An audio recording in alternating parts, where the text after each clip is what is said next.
Okay, this one I hope is short. I keep saying I want to be quick, but I end up making it 20 minutes long.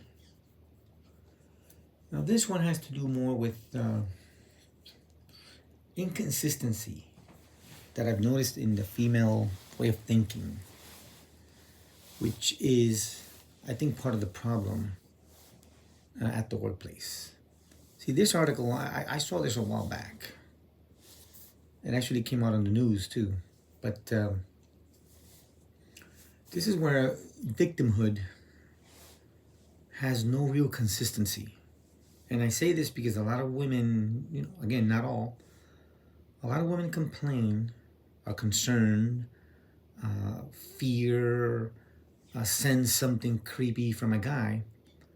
But at the same time, they, I can't say they, many of them do something rather, I don't know, stupid. Look at this case here. This is a criminal. And again, I saw this, I think like a month ago, maybe two. This is a criminal that has killed, that has removed from the face of the earth. Again, I know I use words that I shouldn't use because of YouTube. But this guy is a murderer. This guy's a murderer. He deleted, I believe, 2 females, maybe more. I can't recall actually, to be honest. But as you can see, the title, judge gets mail from women begging him to spare life of tattooed remover as love letters pour into jail. You see the psychology here of females? And this happened in July of this year, 17 July. And actually, I saw some other people commenting on that, that it made no sense. Why would, in the society we live in today, that again, I know that domestic violence is something that should not be practiced at all. I mean, to me, it's a horrible evil. It should be as evil in both ways because women are very aggressive. But we only seem to count when women get hit, but never when men get hit. And I know we play the game of, well, men are stronger. Well, if you know that a man is stronger, don't provoke. I would not go up to a pit bull in the street and pat him knowing it's a pit bull and it looks fierce. Again, intelligence, people. Let's put emotions to the side. And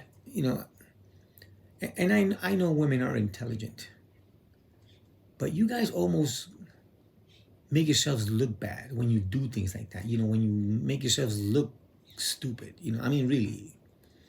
You don't provoke any entity that is physically stronger than you. It just makes no sense at all.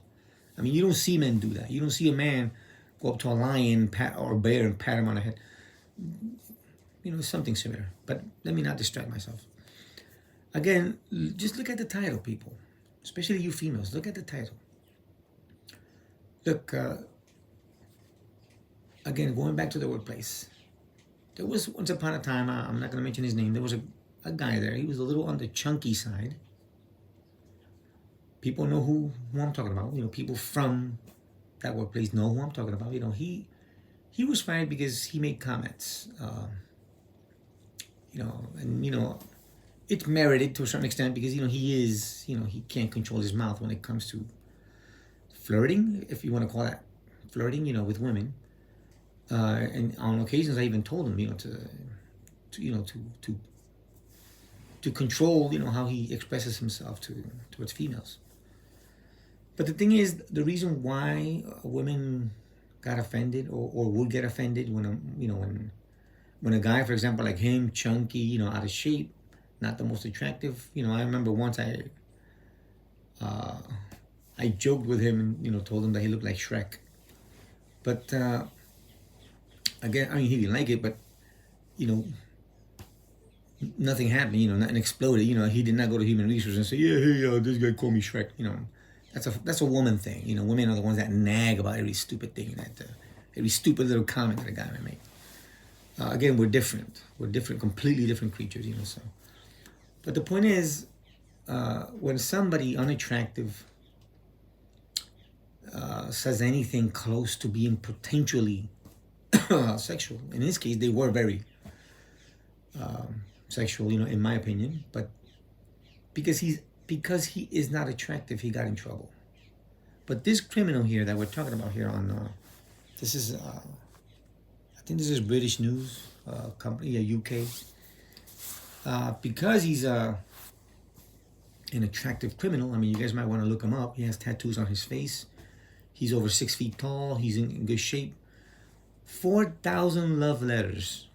4,000 love letters. Why? Because he has all the attractive attributes women look for.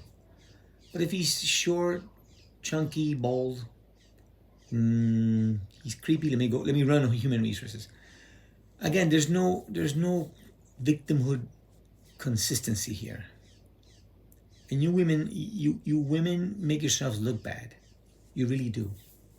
You really do. Because how is it that, like in this case, and I've seen cases like this in the real world, in reality. I mean, I've seen cases of women, for example, in the many neighborhoods that I grew up, they hook up with the baddest guy in the neighborhood. Why? When you know he's a drug dealer, when you know he's in a gang, what do you expect from that? What kind of husband and children and family life do you expect from that dangerous guy? Where the heck is the intelligence here? You see, this is why I believe that the patriarchy is not as oppressive as the media makes it out, as feminists make it out. Because in the past, a father would say, there's no way in hell you're going to go out with that guy. If that is suppression or oppressive, you know what? That's good oppression. He's keeping you away from danger, from a horrific future. If you're dating a drug dealer, if you're dating a potential criminal like this guy here, that's not a potential criminal, he's a real criminal. And yet, look at what all these women are doing. Yet, if a nice, obese, or chunky guy, unattractive, says something nice, which in this guy's case, it wasn't always nice, because I know he would say things that were just inappropriate. But even if he says something nice, or even that inappropriateness, that is not as bad as hooking up with a criminal. And this guy on this article, again, he's a murderer of women, not of men, of women. Yet 4,000 love letters. When they know this detail about the guy, that makes no sense. That makes no sense at all. Again, women, make your victimhood make sense, because you contradict yourselves horrendously, and you make yourselves look bad. You make yourselves almost look stupid. Like the old guys, from my father's and my grandfather's era, would sometimes say, it's better to ignore women because they make no sense. Well, this is this is a classical example of when you guys don't make sense at all. But of course, to human resources, you guys always make sense perfectly, because women can never do anything wrong. But if human resources is run by women that also don't make sense, how do we make sense of the non-making sense group of people? So once again, let's be consistent in our victimhood. The same thing with, and I mentioned it before, how you dress. If you don't want to be objectified, do not objectify yourself first. Oh, but I do it to feel good about myself. Yeah, but again, if you want to feel good about yourself, you have to measure the consequences of what that means or what that could become or interpret into. Because it's dangerous. It's dangerous, And I say this more as a father. I mean, the other day, like 2 days ago, my daughter wanted to go out with a friend, and then she came up to me, dressed in one way, and I told her, honey, no, I don't like what you're wearing. You're objectifying yourself. She actually listened to me. She did not say, "Oh, this is my body, my choice," or "This is, my modern. This is the year 2024." No, no. You're supposed to protect the people you love. You're supposed to protect your descendants. It's like if my son came up and told me, "Hey, Dad, this is my new girlfriend, and she has tattoos all over their face, metal hanging, out of her mouth, and all these weird piercings." And if I find out that she's from a residential here in Puerto Rico, I'm gonna say, son, I don't think that's the best thing you're picking as a girlfriend that could potentially be your wife or the mother of your kids. No, not that people in public residences are bad. Not that they're all bad, but let's be honest, most of them are in a very bad environment, and a lot of those poor girls and boys are influenced. The boys are influenced into drugs, and the girls into promiscuity. That's not the especially covered with tattoos and foul language, piercings, etc. That again, you protect your own. It's not oppressive. The patriarchy did that in goodwill, which is pretty much suppress stupid behavior, especially from the young ones, but not limited to them. So again, when we look at the patriarchy, it's not oppressive. It's really like oppressing you from your bad choices and decisions, not from going out to get a job and work and vote or things like that. So again, let's for those stupid feminists that sometimes in trainings mention the patriarchy as evil, they're just pure ignorant. They don't know the real history of what the patriarchy has actually done. I mean, no system of life or of government or of society is perfect. None of them are perfect. None of them. But guess what? The patriarchy is better than what we have today. Just look at the 1940s and 50s and how a family structure looked like, and look at it now. It's horrendous. Case closed. But once again, women, make your victimhood make sense. Because again, why would these women be begging a judge to not, I guess, give them the death sentence or something, when the guy is known for hurting you, and yet you love him because he hurts these I mean, not because of that, but because he looks good, he's tall, he masculine, etc. Yeah, that's good. That's good. That's good that you actually are attracted to, physically, to a person like that. But you have to also look at his background, what he does, his behavior. That means a lot. So you guys are ignoring his behavior over looks. And we guys do the same thing. Sometimes we look at a woman, oh my God, she's hot. But her behavior also means something. Behavior means something. It's not just looks. It's not just appearance. So again, men and women, in this case, we're not that different after all. But again, do not, because I'm pretty sure from all these 4,000 women, if any of these 4,000 had a chance to date this criminal, they would, knowing he's a criminal. Then they complain that he hit her. Then they complain that he abused of her. Then they complain that he's sexually did something unexpected. I don't want to say the word. But the type of guy you're dealing with. Look at the 4,000 letters, 4,000 women. And I'm pretty sure many more women were attracted to him. But, they're not going to bother to write a letter. But that's a big tell right there, women. Ladies, again, don't victimize yourself when you cause a lot of your own victimhood. You tend to cause it yourself. This is, again, a perfect example. A perfect example of knowing the danger, but you still go to it. You still go towards it. And I've seen it through the years. In the many neighborhoods I grew up, because, we were always moving. I lived in a lot of bad neighborhoods, and I always saw this time after time after time. I always saw a sweet girl, 14, 15, 16. She started dressing differently, hookerly, and boom, the local drug dude, would destroy her tiny hiney. It always broke my heart when I saw these things like that. And then she just You know, the innocent girl that you saw, that you admired, all of a sudden the local slut. You know, come on. You know, this is really unnecessary. But again, if you don't listen to your daddy, because no daddy wants that for their daughter. Some mothers, some mothers don't want that for their daughter either. Now I say some, because some mothers will say, "Well, honey, the important thing is that you love each other." No, no, no, that's not real empathy. That's stupidity.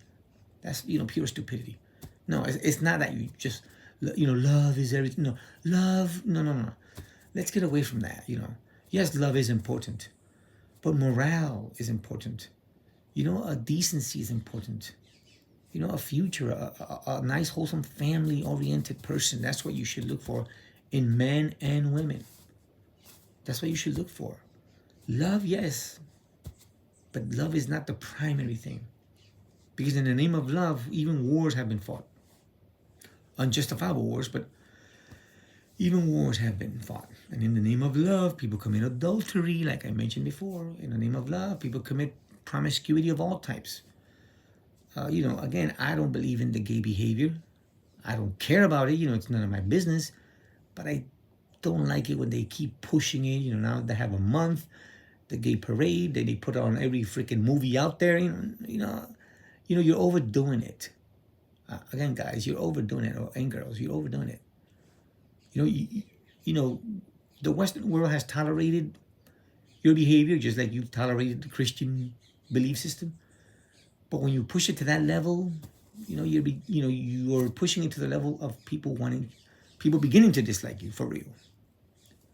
But once again, when it comes to victimhood, let's make sense out of it, women. Don't be going after dangerous guys, and then when he hits you, it's misogyny. No, you're stupid. You chose the wrong guy, knowing he was that type of guy. In this case, he's a criminal against women. It didn't mention anything about men. Against women. He's a criminal. He likes to remove them from the face of the earth. And yet, look, 4,000 love letters. It's ironic. Makes no sense. You guys make yourselves look bad. And the same thing at work. Again, going back to the chunky guy, which I lost track of it. You know what? Okay, he said those comments. Yet, these same women spread their legs to a bunch of other guys. Like this one here on the article. Again, make your victimhood seem consistent. Make it seem consistent. Matter of fact, the main reason why he was terminated, Mr. Chunky, the main reason why he was terminated was because he made a comment to a female at work. She got mad. Her partner at work got mad. But guess what? I'm not going to say their names. But this couple that complained about Mr. Chunky, they were adulterers for the longest time. They were unfaithful to their spouses for the longest time. So they don't even have morals to freaking complain. They should have just said to him, the next time you do that, you're out of here. I'm going to go to human resources. And believe me, he would have stopped. Believe me, you threaten somebody's job, give him a strong warning. Or even the guy, he should have just grabbed him, by the shirt and told him, the next time you talk to my wife that way, I'm gonna, we're gonna see this outside. Do that, but don't be adulterers and then have the morals to supposedly to go and complain about comments. Again, we beyond, we go above and beyond on comments. Yeah, the comments were not maybe appropriate. They were not the best of comments. But damn, you were a freaking adulterer for a long time, and everybody knew it, and everybody knows it. And yet, you want to get rid of somebody for comments? They technically should have gotten rid of you guys for that behavior, which is a conflict of interest for the workplace, which is disgusting, which is illegal according to the Puerto Rican penal code. But again, I guess it's like a dead law. You see the contradiction here? You see how sometimes victimhood is just a word that people throw around, and depending on how incompetent and stupid HR, do their investigations, people can just be let go. Primarily more on stupidity than intelligence and logic and justice. So once again, people, I know everybody hates me. I don't give a damn. Again, I don't give a damn because again, truth is truth, facts are facts. And for the most part, people that work there are more idiots than anything else. Again, inconsistent victims, victims that create victims. Because again, if you're sleeping with somebody else's wife, what about that other victim that you just created? What about that other, what about that wife's husband? He's now a victim, but oh, he has to tolerate that. He has to. Oh no, and now I'm keeping his wife. Oh, she loves me anyway. Again, no consistency. And what religion are you guys from? You guys go to church? Do you guys believe in God? No, you don't. No, again, victimhood consistency. Where the heck is it? Where's the moral consistency? I keep saying it over and over and over again. From co-workers at U.S. District Court of Puerto Rico and probation, from HR, again, you guys are a freaking mess. That's why I call that department the anus department, because poop is the only thing that comes out of their mouth.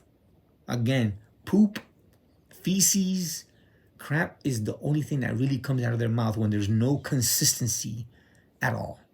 People that call themselves Christians or that believe in God, and yet you guys are just disgusting. I mean, I'm trying not to curse here. I mean, really, I'm trying not to curse because I identify as a Christian. And I know I've said things that are harsh, but you know what? Even God has used harsh words to describe entities that he does not like. In the book of Apocalypse, like I mentioned before, I removed that video. He talks about Babylon the Great, the mother of all whores. That's, again, I think it's chapter 18, 19, I can't recall. God himself calls one entity the mother, Babylon the Great, the mother of all whores. That's strong words. But if God can speak that way, you know what? I'm taking the liberty of imitating him. So people, let's start using our damn brains.